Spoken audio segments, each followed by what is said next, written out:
Friends, welcome to Teachers Empire. आज की इस वीडियो लेक्चर में हम डिस्कस करेंगे कुछ मोस्ट एक्सपेक्टेड एमसीक्यू को जो कि इम्पोर्टेंट होंगे आने वाले उत्तराखंड लेक्चरर इंग्लिश के एग्ज़ाम के लिए।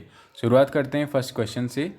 पिछली वीडियो में हमने 107 तक क्वेश्चंस किए थे। इस वीडियो में हम 108 से कंटिन्यू करेंगे। क्वेश्चन है Shelley Adonais is a threnody mourning the death of. Option है आपके पास Robert Burns, William Wordsworth, Harriet Shelley या जॉन कीट्स। इसका सही आंसर है option number D, John Keats. उसने मॉर्निंग पूछा था। मॉर्निंग का मतलब होता है आपका शोक गीत। नेक्स्ट क्वेश्चन है who is the hero in Hardy's the Mayor of Casterbridge. उसने पूछा है कि हार्डी की नोवेल मेयर ऑफ कैस्टरब्रिज में हीरो कौन था। ऑप्शन है आपके पास जोशुआ, ऑप्शन नंबर बी है सोलोमन लैंग्वेज, ऑप्शन सी है फारफ्रेस और ऑप्शन 4 है आपके पास हेंचार्ड। आपको होता है माइकल हेंचार्ड नाम का उसमें करेक्टर है जो कि अपनी वाइफ को सेल करता है। नेक्स्ट क्वेश्चन है Thomas Hardy was a novelist of. Option है आपके पास romantic age, Victorian age, Elizabethan age, new classical age. Thomas Hardy Victorian age के नोवेलिस्ट हैं। विक्टोरियन एज का जो टाइम पीरियड है आप मुझे कमेंट बॉक्स में कमेंट करके ज़रूर बताएंगे कि विक्टोरियन एज का टाइम पीरियड क्या है। नेक्स्ट और रोमांटिक एज के बारे में आपको पता ही है जो कि कोलरिज और वर्ड्सवर्थ के कॉम्बिनेशन से शुरू होती है लिरिकल बैलेट से। एलिजाबेथन एज की बात करूं तो शेक्सपियर के बिना एलिजाबेथन एज पूरी अधूरी मानी जाती है। ये कुछ बेसिक इन्फॉर्मेशन थी। इस क्वेश्चन का जो सही आंसर होगा विक्टोरियन एज। नेक्स्ट क्वेश्चन है fill in the blank with the suitable preposition. The river flows dash the bridge. यहाँ पे अंडर आएगा, अपॉन आएगा, अक्रॉस आएगा या ओवर आएगा। तो ऑब्वियसली बात है अगर रिवर फ्लोज कर रही है तो वो अक्रॉस ब्रिज तो होगा नहीं, यहाँ पे अंडर द ब्रिज आएगा क्योंकि रिवर ब्रिज के अंडर फॉलो करेगी, यानी जो नदी होगी वो पुल के नीचे बहेगी, तो इसलिए यहाँ पे अंडर आएगा। नेक्स्ट क्वेश्चन है supply the correct alternative in the blank. आपने यहाँ पे इनमें से करेक्ट अल्टरनेटिव भरना है। आपके पास 4 ऑप्शन दिए गए हैं। क्वेश्चन है I dash English for 5 years. Will study, have been study, study या एम स्टडिंग। आपको पता है यहाँ पे उसने आपसे कहा है फॉर 5 ईयर्स, तो जहाँ पे भी फॉर और सिंस की बात आती है तो हम वहाँ पे हैव बीन वाला लगाते हैं। तो इसलिए जो सही आंसर होगा इसका I have been studying English for 5 years. और आई हमेशा प्लूरल में काउंट होता है, इसलिए यहाँ पे हैव वाला सही आंसर होगा। आई एम स्टडीइंग नहीं आएगा। विल आपको पता है फ्यूचर के लिए आता है। हैव बीन आपका परफेक्ट कंटिन्यूस टेंस को दिखा रहा है। नेक्स्ट क्वेश्चन की अगर हम बात करूँ supply the correct alternative in the blank. इसमें अपने ब्लैंक में भरना है I dash a lot of work today. अब वहाँ पे टुडे की बात कर रहा है तो टुडे के लिए तो जो इसका सही आंसर होगा ऑप्शन नंबर 3 इसका सही आंसर है। Option number 3 I did a lot of work today. Have done यहाँ पे इसलिए नहीं आएगा क्योंकि वो टुडे की बात कर रहा है और डिड यहाँ पे करेक्ट आंसर होगा। इन दोनों में थोड़ा बहुत लिटिल बिट कन्फ्यूज़ होगा, लेकिन यहाँ पे हैव डन इसका सही आंसर नहीं है। इसका डिड सही आंसर होगा। I did a lot of work today. Next question आपके सामने है 114। Convert the following sentence into active voice. आपने इस सेंटेंस को एक्टिव वॉइस में कन्वर्ट करना है। ऑप्शन हैं आपके पास, पहले मैं सेंटेंस पढ़ दूँ। A ticket will be given to you by the manager. तो विल बी गिवन आया है यानी विल के साथ थर्ड फॉर्म है, तो ऑब्वियसली बात है जो आपका इसका एक्टिव वॉइस होगा वो भी विल वाला ही होगा। विल बी गिवन कह रहा है तो ऑब्वियसली बात है वो आपसे फ्यूचर की बात कर रहा है, तो यहाँ पे आपको दिया है हैव। और द मैनेजर शुड गिव, और शुड तो आपको क्वेश्चन में नहीं दिया था तो इसका आंसर होने का मतलब ही नहीं होता। The manager will give a ticket, ये कुछ सही है। नेक्स्ट आता है the manager will give you a ticket. तो आपको पता है क्वेश्चन में a ticket will be given to you by the manager.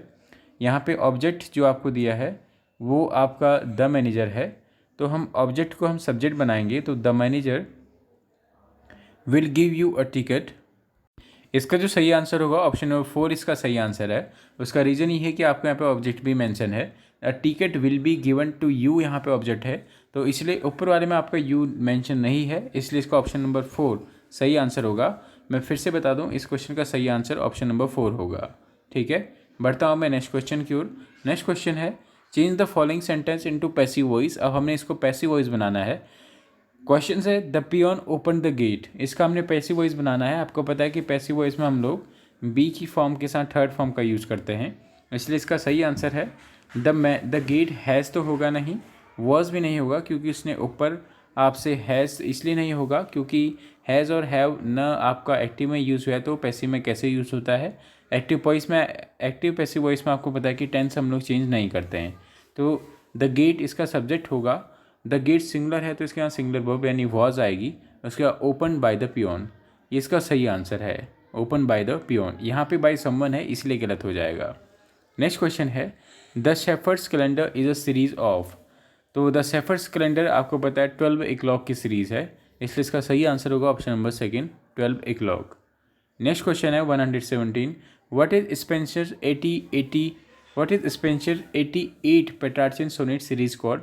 तो हम उसे क्या कहते हैं, एडमंड स्पेंसर ने एमोरिटी लिखी थी आपको पता है, जो कि सोनेट एक सीक्वेंस है, ठीक है, जिसमें कि आपके बहुत सारे सोनेट इंक्लूडेड हैं। तो इसका सही आंसर होगा स्पेंसर ने 88 पेट्रार्चियन सोनेट सीरीज जो लिखी थी उसका सही आंसर था एमोरिटी। एमोरिटी उसे हम बोलते थे। और बाकी आपको पता है द फेरी क्वीन भी एडमंड स्पेंसर की है, एपिथैलेमियन भी, और मदर सुभाष टेल। मदर सुभाष टेल का आप मुझे राइटर बताएंगे कमेंट बॉक्स में, कमेंट का मुझे इंतज़ार रहेगा। नेक्स्ट क्वेश्चन है आपके पास 118 who wrote the 2 long narrative poems title Venus and Adonis and the rape of Lucrece. तो वीनस एंड एडोनिस और रेप ऑफ लुक्रीजी ये दोनों जो पोएम हैं ये किसकी हैं, शेक्सपियर की हैं। T.S. Eliot मॉडर्न एज के हैं और वर्ड्सवर्थ रोमांटिक एज के हैं और W.H. ऑर्डन। नेक्स्ट क्वेश्चन है every man in the title of, every man is the title of. तो एवरी मैन जो प्ले है आपका ये किस तरीके का प्ले है, मिस्ट्री प्ले है, प्रॉब्लम प्ले है, या मोरालिटी प्ले है, या मिरेकल प्ले है। उसका सही आंसर होगा Everyman is a morality play. Next question है Euphues was written by John Lyly in 1579 what was the subtitle of Euphues. तो जो यूफिस का जो सबटाइटल है इन 4 ऑप्शन में से वो है the anatomy of wit. Novum ऑर्गेनम आपको पता है फ्रांसिस बेकन का है। नेक्स्ट क्वेश्चन है 121 what part of speech in the word and in the following sentence. तो आपसे पूछा गया कि इस फॉलोइंग सेंटेंस में एंड जो वर्ड आपका है ये कौन से पार्ट ऑफ स्पीच को डिनोट करता है। सेंटेंस दिया गया है Harrison marched him to the door threw him out and return. तो ऑब्वियसली बात है जो एंड है वो कभी नाउन तो हो नहीं सकता, तो नाउन वाला तो ऐसे ही गलत है। प्रोनाउन आपको पता है नाउन की जगह पे आते हैं, तो यहाँ पे नाउन की जगह पे तो एंड आ नहीं रहा है, बचता है कंजंक्शन। कंजंक्शन वहाँ पे होते हैं जहाँ पे 2 क्लॉज जुड़े होते हैं, तो क्लॉज का मतलब वहाँ पे सब्जेक्ट और वर्ब अलग होगा। तो आपको एंड के बाद कोई भी सब्जेक्ट और सब्जेक्ट के द्वारा किया हुआ काम नहीं दिख रहा, तो इसलिए यहाँ पे क्लॉज होगा नहीं, बचता आपके पास एडवर्ब है, यही इसका सही आंसर है। बढ़ता हूँ नेक्स्ट क्वेश्चन क्यों। नेक्स्ट क्वेश्चन है 122 the word new in the phrase a new idea is. तो यहाँ पे जो ये न्यू वर्ड है ये यहाँ पे है क्या, तो फिर से आप कोई एलिमिनेटेड मेथड लगाएंगे। न्यू एक नाउन तो है नहीं आपको पता है, क्योंकि नाउन अब प्लेस पर्सन और थिंग के नाम को हम कहते हैं। कंजंक्शन तब होगा जब यहाँ पे 2 क्लॉज जुड़ेंगे, तो 2 क्लॉज तो है नहीं, वो आपका एक फ्रेज है और फ्रेज के बीच का एक वर्ड है। दूसरा अ वर्ब दिया है, वर्ब भी नहीं होगा क्योंकि वर्ब का मतलब होता है एनी एक्शन। क्या न्यू वर्ड आपको कोई कंटिन्यूटी दिखा रहा है, कोई एक्शन दिखा रहा है, इसलिए इसका सही आंसर जो होगा बचा हुआ होगा यानी an adjective.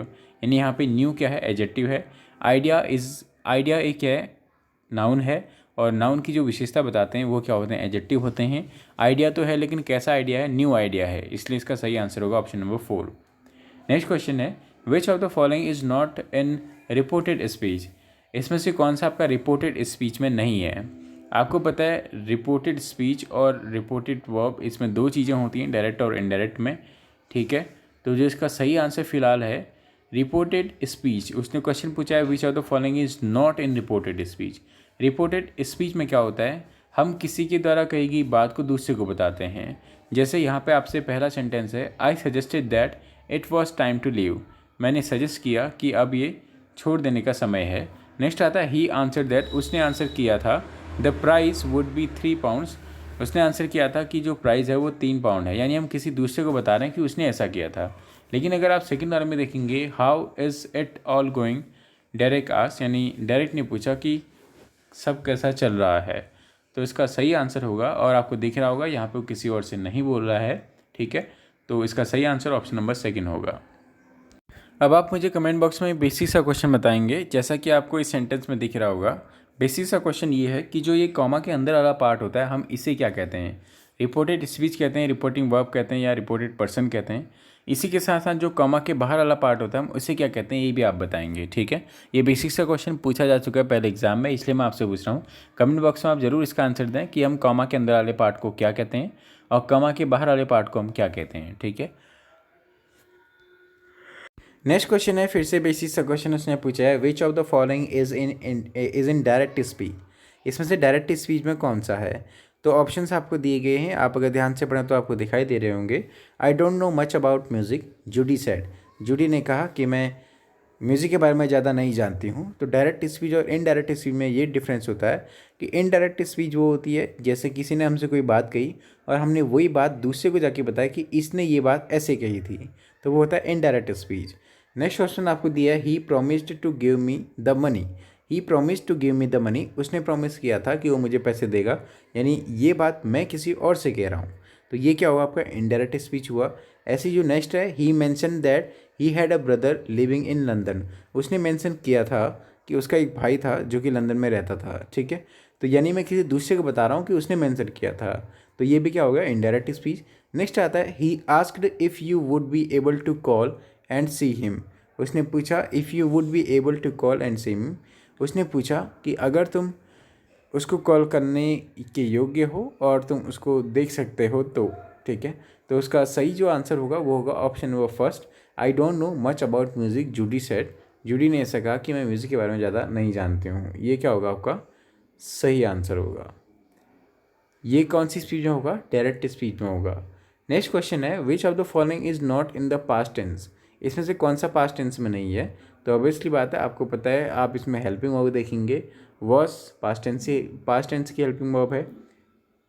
Visited Delhi last week भी कह रहा है और उसने विजिटेड में ईडी भी लगा दिया, तो ये भी आपका पास्ट टेंस है। नेक्स्ट आता है आपका, honesty is the best policy. आपको पता है इज एम आर जो होते हैं वो एक तो कंटिन्यूस में आते हैं, दूसरा को प्रेजेंट इंडेफिनिट में आते हैं। She won the Pulitzer prize in 1988, तो ये भी आपसे पास्ट की बात कर रहा है, तो ये भी किस में होगा, पास्ट में ही है। तो इसमें से जो सेंटेंस पास्ट टेंस में नहीं है वो कौन सा है, ऑप्शन नंबर थर्ड। कौन सा, ऑप्शन नंबर थर्ड इसका सही आंसर होगा। तो लर्नर्स, आज की वीडियो में इतना ही। 50 लाइक के टारगेट को आप जल्दी से जल्दी पूरा करें और नई वीडियो तुरंत ही आएगी। बीच में कुछ दिनों कहीं जाना हुआ, इस वजह से नहीं ला पाया। कल से कोशिश करूँगा कि 50 लाइक देखने के बाद मैं तुरंत वीडियो डाल पाऊँ। Thank you.